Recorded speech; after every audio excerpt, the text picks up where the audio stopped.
Welcome to On the Issues with Michelle Goodwin at Ms. Magazine, a show where we report, rebel, and we tell it just like it is. On this show, we center your concerns about rebuilding our nation and advancing the promise of equality. Join me as we tackle the most compelling issues of our times. On our show, History Matters, we examine the past as we think about the future. This last Supreme Court term was harrowing. From momentous merits decisions about the First Amendment, parental rights, trans rights, and more, to the stream of shocking shadow docket decisions and the court's enabling of many of the Trump administration's executive actions. What does the 2025-2026 term have in store for our nation? What do we think will advance through the court? And when it comes to the shadow docket, what is it that the court will take on and that we will have no idea who is signed on to it, because that's part of the principle behind the shadow docket. It can happen in the middle of the night where the court makes a decision and it's not really clear who's in the majority and who's in the dissent. And perhaps most importantly, how will the court choose to mediate the Trump administration's continued onslaught of executive actions? Now, helping me to sort out these questions and to set the record straight is a very special guest for us at Ms. Studios and Ms. Magazine. I'm joined by Steve Vladeck, who is a professor of law at Georgetown Law and a nationally recognized expert on federal courts, the Supreme Court, national security law, and military justice. You know him as a public commentator and thought leader, and as a New York Times-bestselling author of Shadow Docket: How the Supreme Court Uses Stealth Rulings to Amass Power and Undermine the Public. You also know him as a friend of ours at Ms. Magazine and Ms. Studios, so sit back and take a listen. Steve, it's such a pleasure to be with you. It's a joy. Our Ms. readers and listeners appreciate engaging with you. And here we are at this time in which a Supreme Court term opens. Let me start with this, Steve. What do you see as blockbuster cases, or do you see that the whole enterprise right now is blockbusters and we just, need to be on, or that we are on pins and needles? I mean, it's striking, Michelle. It's first, let me say it's such a treat to get to spend any time with you, but especially this kind of time with you. It's striking to me, because you and I are used to the conventional form of the Supreme Court preview panel and podcast and blog post, and it's always like, hey, here are the 4, 5, 6 big cases the court has taken this term. And there are a couple of those. I mean, there are a couple of conventional, big ticket cases. I mean, whether it's, the Louisiana redistricting case or the transgender, sort of straight up discrimination cases, the question Skermetti did not answer. But I really do think that it's already true, even before the term formally starts, that the dominant theme of the term is going to be the court's relationship with President Trump. And, as we sit here recording, the court already has 2 Trump cases on its merits docket. It has the tariffs case, in which it'll hold oral argument in November. It has the firing of Rebecca Slaughter / should we overrule Humphrey's executor case. It's a Freudian slip that I started to say Lisa Cook because there are so many people to keep track of. There are lots of people to keep track of right now, Steve. It's hard. So, but I mean, Michelle, here we are in September, and there are already 2. If I'm confident about nothing else about the upcoming Supreme Court term, that number is not going to stay at 2. And, whether it's other removal cases like Lisa Cook and the Federal Reserve Board, whether it's the Alien Enemies Act, whether it's birthright citizenship, whether it's other immigration policy, I mean, you name it. If last term the real dominant story was the Trump emergency applications, I think the dominant story of the upcoming term is going to be the Trump merits cases, and whether we see any more pushback from the court in these merits cases than what we've seen so far in the emergency applications. So then let's distinguish really quickly for our audience. I'm so glad that you touched on that, the distinction between the merits cases and what might be a substantive review versus what we've seen that the cases that were answered with a procedural angle. What's the distinction for our audience? Yeah, I mean, it boils down to sort of the difference between what the temporary rule should be and what the permanent rule should be. And so, cases can take 6 months, 2 years, 3 years to get from when they're filed to a final decision by the Supreme Court. Michelle, it's become obviously increasingly important across all of the work that you do, the work I do, the work lots of folks do, what the rule's going to be during that interim period. And that's where the idea of emergency relief comes in. Should a district court order blocking a policy be allowed to remain in effect for the duration of the appeal, or should it be stayed? That has enormous short-term consequences.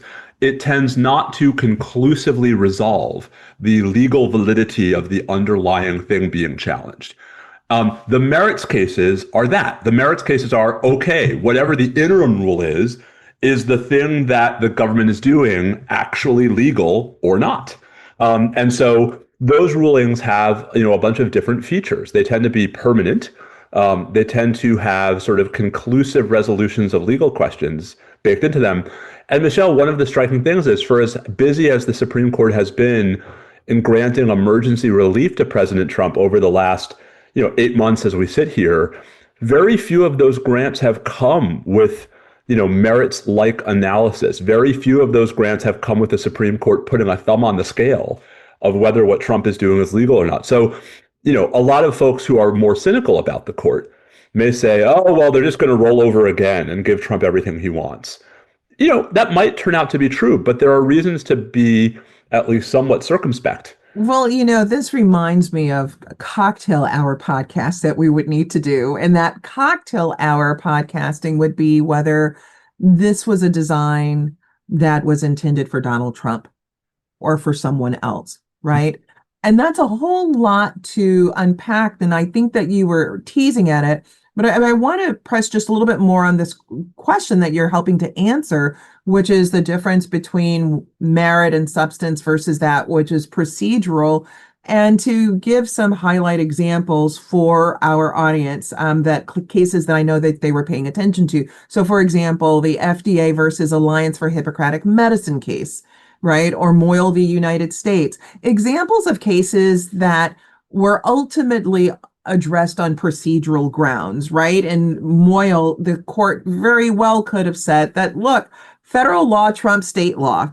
EMTALA, this Emergency Medical Treatment and Labor Act, it actually protects women who are in urgent need of having an abortion, which in fact had been the narrative conclusion that came out of the DOJ about whether EMTALA did actually apply to cases of abortion. And the memos were that, yes, it does. The court doesn't reach that in that Moyle case, right? So it's procedural. The same is true with the FDA versus Alliance for Hippocratic Medicine, right? It's procedural grounds. It's that they don't have standing. And we've seen a bit of this, and you touched on birthright citizenship, right?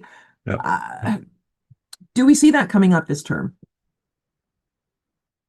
I think so. The Solicitor General represented during the oral arguments back in May on the emergency applications that the government would expeditiously seek to bring, these cases back on the merits. They haven't yet, and they've had some opportunities. But, there's one of the cases was argued in the First Circuit, the Federal Appeals Court in Boston, back on August 1st.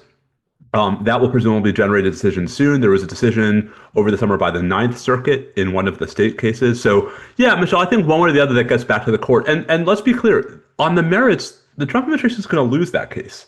It might even not be close. But this is the really difficult task I often find myself confronting at this particular moment, which is a lot of these cases on the merits are losers. And yet, right, Trump is allowed to, enforce the unlawful thing for some period of time by dint of these either unexplained or underexplained stays. that the Supreme Court keeps issuing. And so that's why I think, the story of the upcoming term is not just about the non-Trump cases.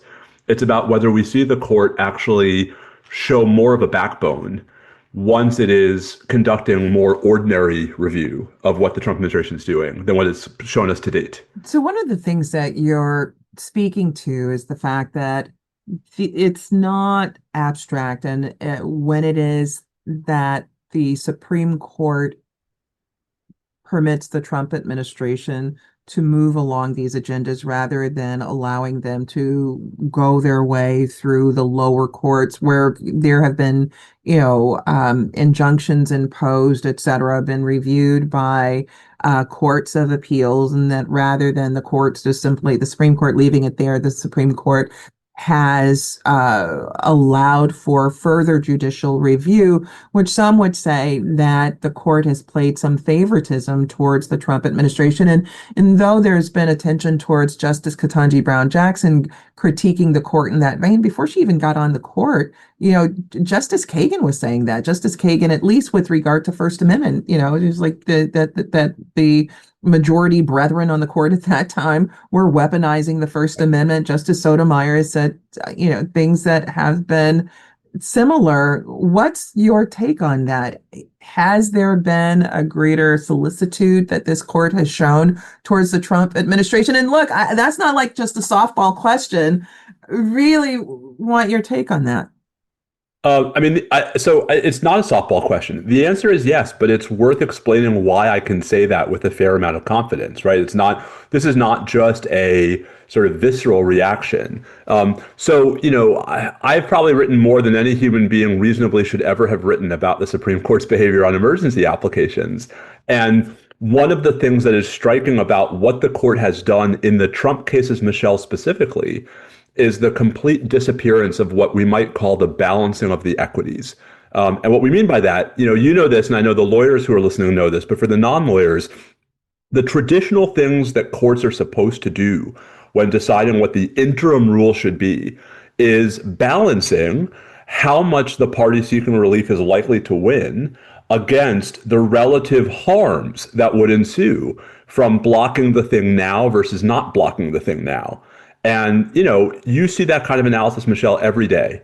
A good example is, just last week, the Supreme Court granted a stay of a trial in the New Jersey Transit case. And it said, because the other side has shown that it won't suffer any irreparable harm. Like in non-Trump cases, the Supreme Court is regularly relying upon the balance of the equities to either justify intervening or justify not intervening.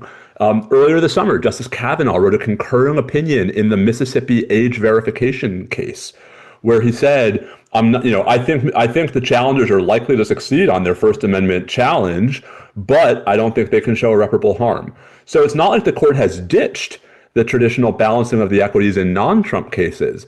But Michelle, in all of the Trump cases, any, I think, objective reviewer would look at the balance of the equities and see significant favoring of the plaintiffs.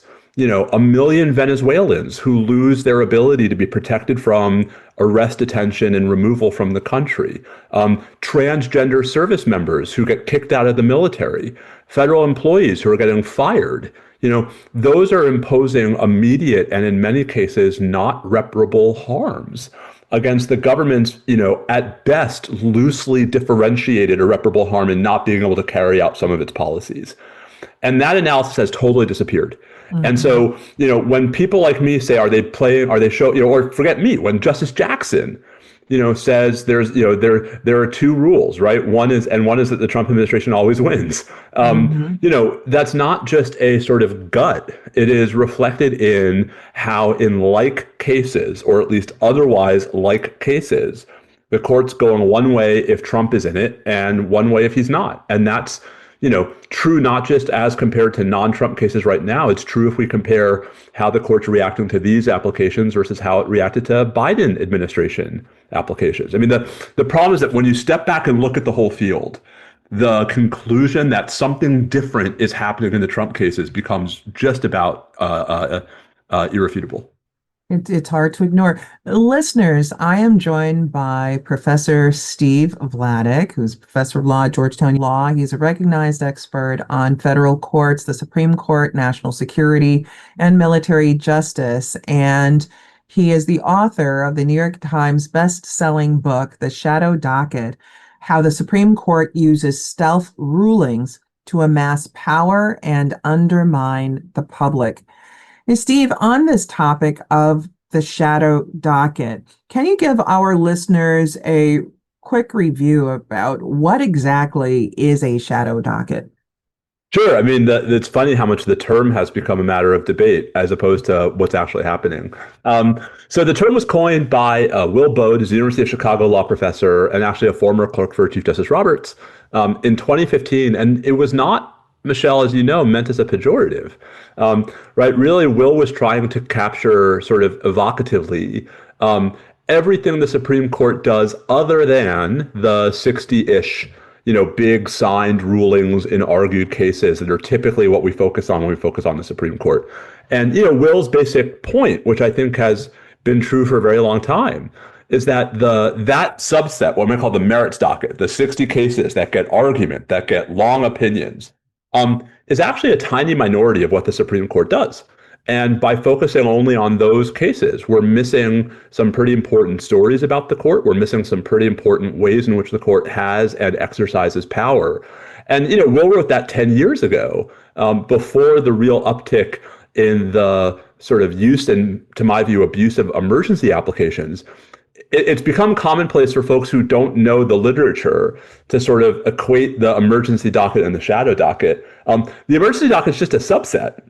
I mean, there's other stuff the court does away from its merits docket that's pretty important. Granting and denying certiorari, right? Deciding which cases to hear. Which cases come up before the court, which cases don't get the court's Yep. ear and attention.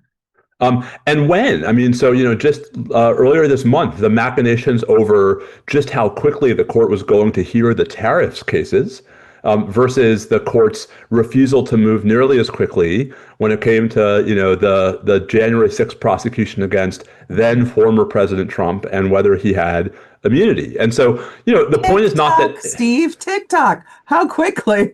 well, but this is I mean, Michelle, like, again, this is, I get sort of a little frustrated when the court's defenders insist that shadow docket is a term that's meant to delegitimize the court. No, it's really meant to capture the fact that a lot of that stuff is happening in, if not the literal shadows, then at least the proverbial shadows, that the orders are usually cryptic, they're unsigned, they are seldom explained, they are sometimes even hard to find. They can come down at all hours of day, including in the shadows of night. I mean, so, the term really has taken on a life of its own, but the broader point it was meant to convey was we ignore that part of the Supreme Court's workload at our peril. And whatever you call it, no one, I think, needs to be convinced, especially here in 2025, that really is a very, very important part of what the Supreme Court is doing. And, sort of not just the conventional merits docket when we talk about, hey, what's going to happen next year at the Supreme Court? Mm-hmm.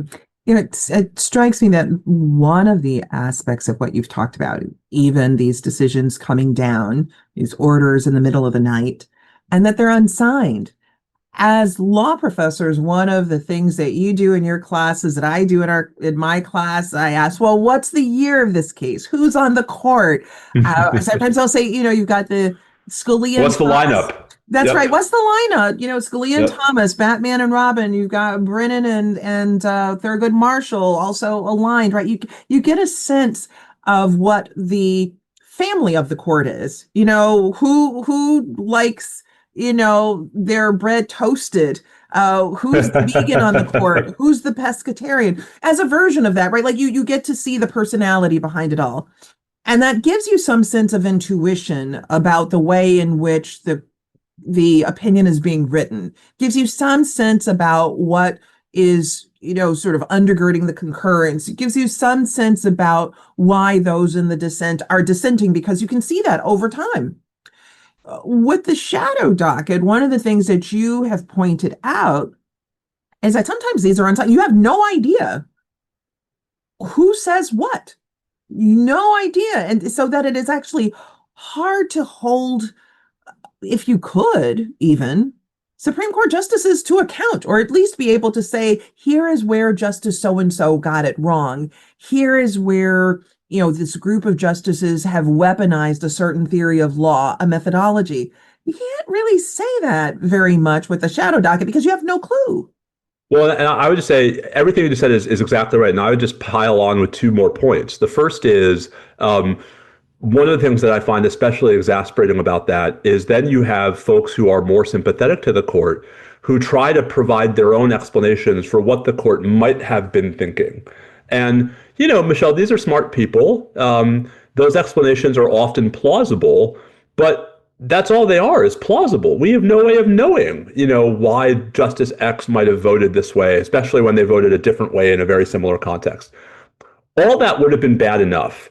And then we got to the NIH funding case in August, where Justice Gorsuch wrote this remarkably tendentious concurring opinion that not only insisted that when the Supreme Court is issuing these rulings, even with no explanation, those are precedents, but that was very, very critical of three particular district courts for, in Gorsuch's own words, defying the Supreme Court's, un or thinly explained rulings in those three prior cases. And Michelle and Justice Kavanaugh joined that concurrence in full. Ironic, given that 2 weeks later, he's at the Sixth Circuit Judicial Conference telling the lower court judges that he feels, he understands that this is difficult for them. It's the hubris of it that we don't have to explain ourselves, but you have to divine what we must have meant. And we're going to call you out if we think you got it wrong. And what's especially striking about that is, two of his three examples. One was the DVD case, a case about third country removals, where, Michelle, the court had literally not written a word, right? Where the sum total of the order. So how could one predict, or how could one look through past record of the court when nothing is there? And worse than that, the thing that the district court had done in that case was something that Justice Sotomayor's dissent in the DVD case had specifically said was fair game. Mm-hmm. Right. So the only opinion that the district court had was a dissent saying, yeah, our order doesn't cover this. So that's one. The second was Gorsuch chastising the district judge in the NIH funding case in a context in which 5 of his colleagues disagreed with him that the order clearly in the earlier case called Department of Education versus California clearly foreclosed everything the district court did. Right. I mean, Barrett sort of split the difference in a way that meant that Gorsuch got part of what he wanted in that case. But, it wasn't just the Democratic appointees. It was Chief Justice Roberts who did not think that the district court ruling in that case was controlled by the California ruling. And so, I am consistently struck by just how either oblivious or just indifferent the justices to the right of center on the court, and especially the Gorsuches and Kavanaughs of the world, are to what kinds of messages, mixed messages, they're sending to district courts, Michelle, many of whom are, killing themselves in these high pressure, late breaking, fast moving cases to get out, 75, 80, 85 page opinions, right? To build as much of a record as they can on a short time frame, only to have the Supreme Court not just give that the back of its hand, but then complain that they, the lower courts, were defying the Supreme Court. I had already been critical of what had been happening before the NIH opinion, but I don't think it's a coincidence that all of the noise we've seen over the past month from lower court judges who are now publicly complaining about the Supreme Court's behavior came on the heels of that particular ruling.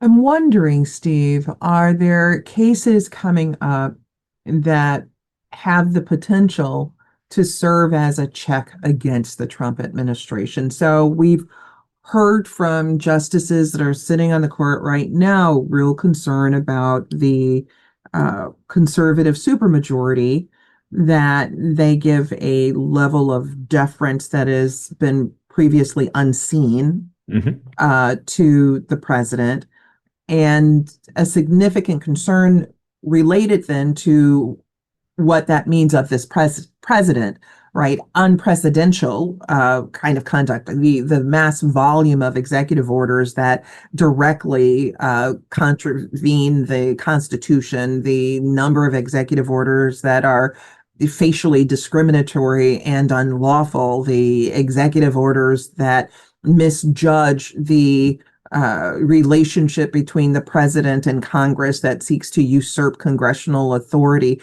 Real concerns about whether the administration has respect for federal judges and federal courts. All of that. So we know that there have been, with Justice Jackson, we talked about waving a flag about this.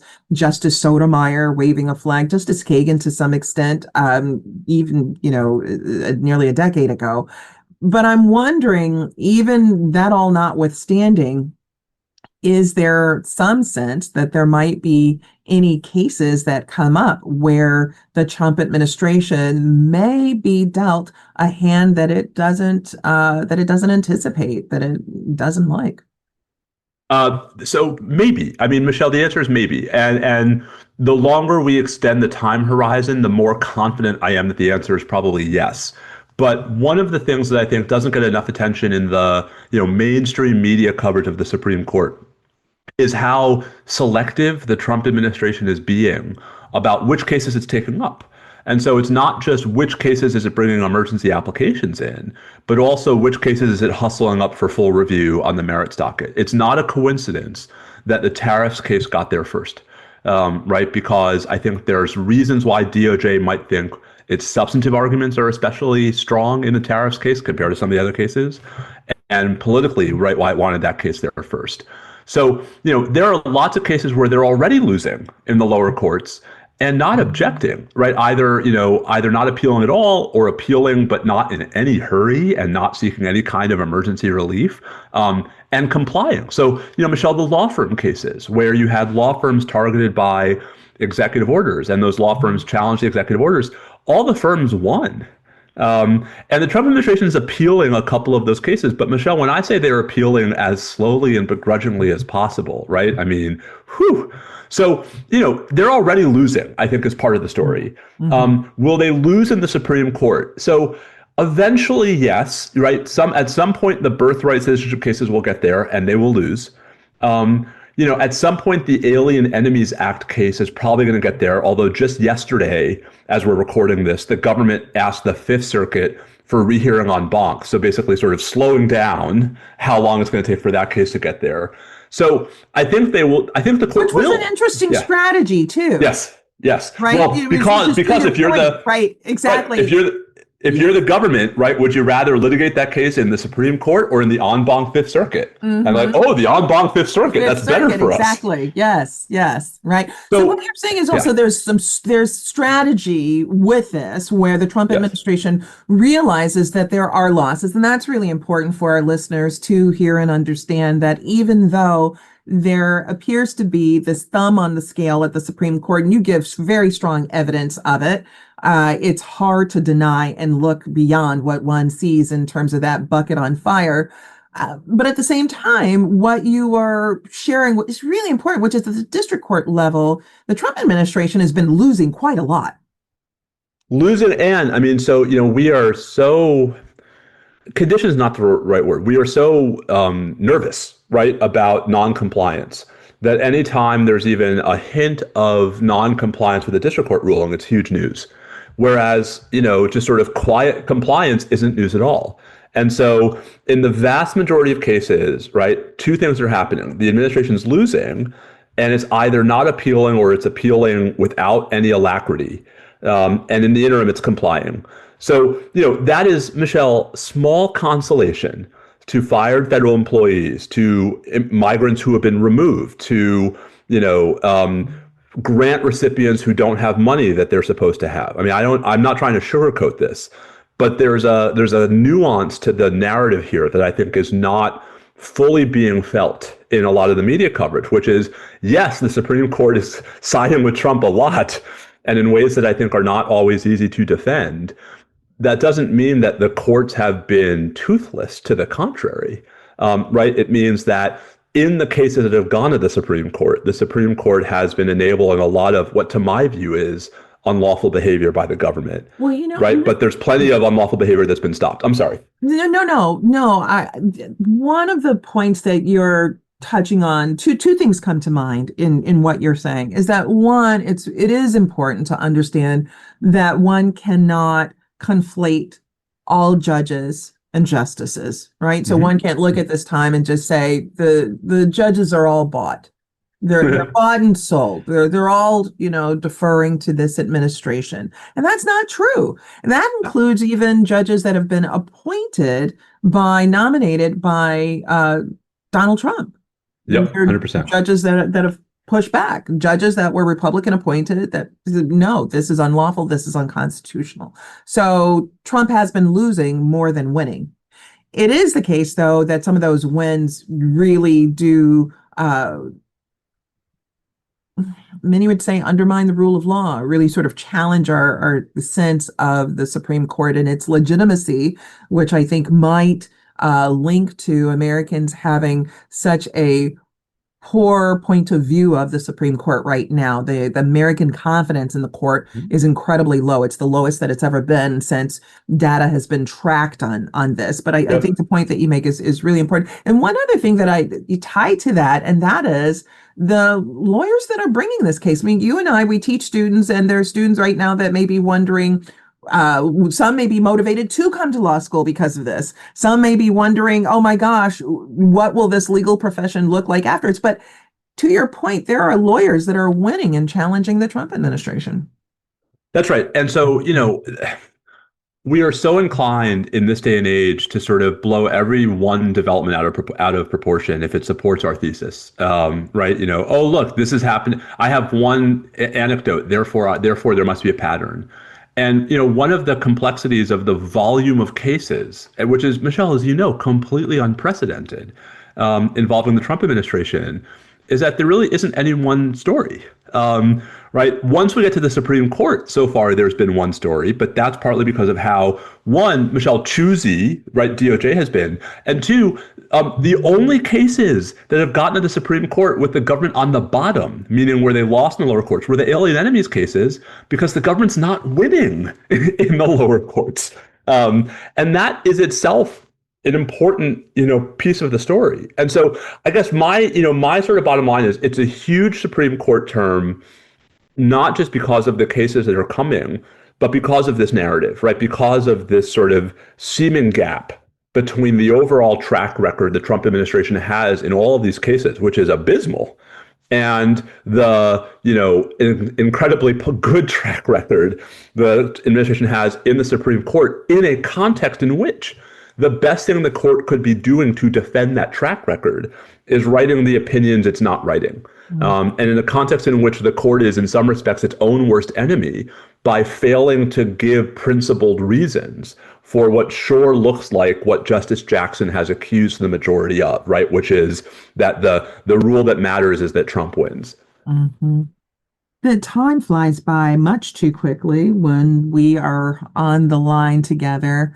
I have two questions for you. I'll be ending with asking you to think about where's the line of hope. You and I were recently together with another Supreme Court term preview, and it was a question that was asked over and over again, it seems, about hope. But before we get there, is there anything else that our listeners should be mindful about with regard to this Supreme Court term? I think the only thing I would say is, I have, I've long been a bit of a, I don't know, maybe iconoclast, when it comes to sort of how much we think about the Supreme Court by reference to terms, right? So the mantra that we think about the Supreme Court on a term by term basis, Michelle, is very much a world in which the merits docket is driving the conversation, because the Supreme Court's term, the notion that it starts in October and that it's basically done by June, is really talking about the merits docket. It's talking about the cases that get argued, starting in October through April and then decided by June. And that's just not the world we live in anymore. We are sitting here in September in a week where we've already had one major ruling on an emergency application and where we're expecting as many as 4 or 5 others. And so I guess, when I look ahead to the Supreme Court's October 2025 term, it seems like, we don't want to give short shrift to the non-Trump cases. I mean, for reasons you know as well as anyone, the Louisiana voting rights case is enormously important. The transgender bathroom and sports cases are enormously important. But from the broader long-term rule of law in America perspective, I think a lot of folks really want to see this Supreme Court do more to stand up to President Trump. And whether the tariffs cases are going to provide that opportunity, I have no faith that that will be true in the removal cases. Slaughter is not going to be the case where the court stands up to Trump. Whether there are other cases that come up later in the term, I think folks are just looking for even small pushbacks at this point. And the more that the Supreme Court doesn't do that, the more that the court, sort of not just Michelle sits idly by, but actually affirmatively gets in the way of lower courts pushing back against this behavior. I think that, the point you made about the court's public support and public approval is really the critical one, which is the more that will erode. And, it may seem sort of silly to worry about the court's public polling, but actually I think it's critically important because the court, as you know, the court's power is soft power. And the less public support the court has, the less ability it will have at some point down the road to stand up to a president who's doing unlawful things, right? That the paradox of all of this is that the longer the court waits to push back against Trump, the less of an ability it might actually have to do so. And that's, especially with an eye toward next November's elections, that's the thing I worry about the most, more than any one of these individual cases. So then it's even more challenging then to get to this next question, but you pivot well, and so here it is. Given all of that, where are the signs of hope, or for this Yeah. law students and for those that are non-law students? Quite frankly, Yeah. there are folks that are feeling miserable right now. The level of grieving for this country is high right now. So, what's the story that we tell to the American public that are trying to figure out whether our democracy can withstand what is being seen right now? What are your thoughts, Steve? So I guess I would say two things, and I actually think they're probably consistent, right, with the conversation we've been having. The first is don't lose sight of the stories that aren't making headlines in the media, and the stories that aren't making headlines, but that should give us at least some confidence, are all of the ways in which law actually is constraining the Trump administration. The cases the government's losing and not appealing, or the cases it's losing and not taking right to the Supreme Court. Those matter, right? I mean, they don't fix everything, but they matter a lot. And then the second piece of this is, when we think about our democracy, I mean, the signal moment of any democracy is an election. And so, to me, for as much mischief as Trump has caused, for as divisive as his behavior has been, for as disruptive as the government's activities have been, we all at least should have a chance to vote for different people, at least in, the House and the Senate come next November. And, I think all of this looks very, very different in a world in which Democrats control either branch of Congress, let alone both of them. Now, the cynical response to that is, well, Trump will just try to mess with elections. And he's already made, bad noises in that direction. The good news, such as it is there's only so much he can do, right? That we have devolved authority over state and federal elections, principally to local and state governments. We have a long array of statutes that bar any effort, any use, right, of federal troops to try to disrupt voting. There are some pressure points in there. Could Trump start launching, wide-scale ICE raids in all kinds of blue cities in the days leading up to elections? Maybe, but maybe that would be challenged in court. And so we should be sort of prepared for that kind of mischief, but we shouldn't assume that the elections can't and won't happen, because then you're obeying in advance. And it seems to me that, we have a chance, all of us Americans, whatever your politics, to say we actually want a government that believes in the rule of law and not just the rule of Donald Trump. And that until that opportunity is taken away from us, this is all bad, but it's not irretrievable. Steve Vladeck, thank you so very much for joining me. Thanks so much, Steve. Thanks, Michelle. Guests and listeners, that's it for today's episode of On the Issues with Michelle Goodwin. And I want to thank my guest, Steve Vladeck, for joining us and being part of this critical and insightful conversation. And to our listeners, I thank you for tuning in for the full story. We hope you will join us again for our next episode, where we will be reporting, rebelling, and telling it just like it is, as usual. It will be an episode you will not want to miss. And for more information on what we discussed today, head to msmagazine.com and be sure to subscribe.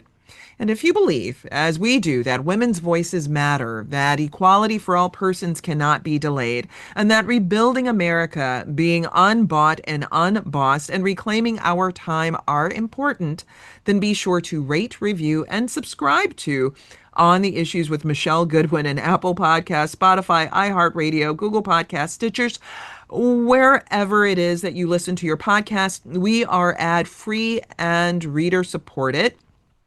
Help us reach new listeners and bring the hard-hitting content you've come to expect by rating, reviewing, and subscribing. Let us know what you think about our show, and please support independent feminist media.